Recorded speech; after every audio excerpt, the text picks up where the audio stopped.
ইরানের রাষ্ট্রীয় টেলিভিশন চ্যানেলে হামলা চালিয়েছে ইসরায়েল। টেলিভিশনে সংক্ষেপে প্রচারিত ঘোষণায় বলা হয়েছে, রাষ্ট্রীয় সম্প্রচার মাধ্যম এখন ইসরায়েলি হামলার লক্ষ্যবস্তু। তবে কিছুক্ষণের মধ্যেই আবারও সম্প্রচারে ফিরেছে দেশটির রাষ্ট্রীয় টিভি। এই হামলার পর ইসরায়েল বিজয় অর্জনের পথে বলে দাবি করেছেন দেশটির প্রধানমন্ত্রী নেতানিয়াহু। ওদিকে তেল আবিব শহরে বাসিন্দাদের সরে যাওয়ার হুঁশিয়ারি দিয়েছে ইরান। বিস্তারিত জানাচ্ছেন মনিরুজ্জামান বাবু। এই হামলার কিছু আগেই ইরানের রাষ্ট্রীয় টেলিভিশন ও রেডিও অদৃশ্য হতে যাচ্ছে বলে হুমকি দিয়েছিলেন ইসরায়েলের প্রতিরক্ষামন্ত্রী ইসরায়েল কাটজ।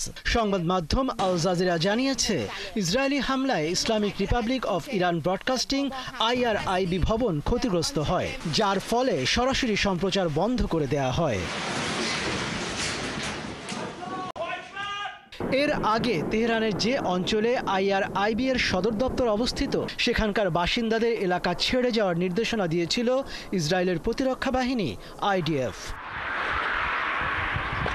এদিকে ইরানের পররাষ্ট্র মন্ত্রণালয়ের মুখপাত্র ইসমাইল বাঘাই অভিযোগ করেছেন, ইরানের পশ্চিমাঞ্চলে অবস্থিত কেরমানশাহ শহরের ফারাবি হাসপাতালে ইসরায়েল সরাসরি হামলা চালিয়েছে। ফারাবি হাসপাতালের হামলার ঘটনা আন্তর্জাতিক আইনের গুরুতর লঙ্ঘন এবং যুদ্ধাপরাধ বলে উল্লেখ করেছেন বাঘাই। অন্যদিকে ইরানের সঙ্গে সংঘর্ষে ইসরায়েল বিজয় অর্জন করতে যাচ্ছে বলে দাবি করেছেন ইসরায়েলের প্রধানমন্ত্রী বেনিয়ামিন নেতানিয়াহু। ইসরায়েলি বিমান ঘাঁটি পরিদর্শনকালে এমন দাবি করেন নেতানিয়াহু।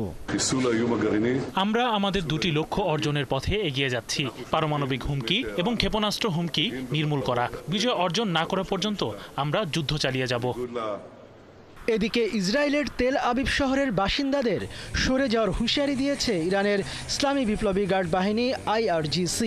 ইরানের রাষ্ট্রীয় সংবাদ মাধ্যমের খবরে বলা হয়, নিজেদের নিরাপত্তার স্বার্থে তেল আবিবের নাগরিকদের অবিলম্বে এলাকা ছাড়তে হবে। এর আগে ইরানের রাজধানী তেহরানের একটি বড় এলাকায় বাসিন্দাদের অবিলম্বে সরে যেতে সতর্ক করে দিয়েছিল ইসরায়েলি বাহিনী। মনিরুজ্জামান বাবু, ৭১।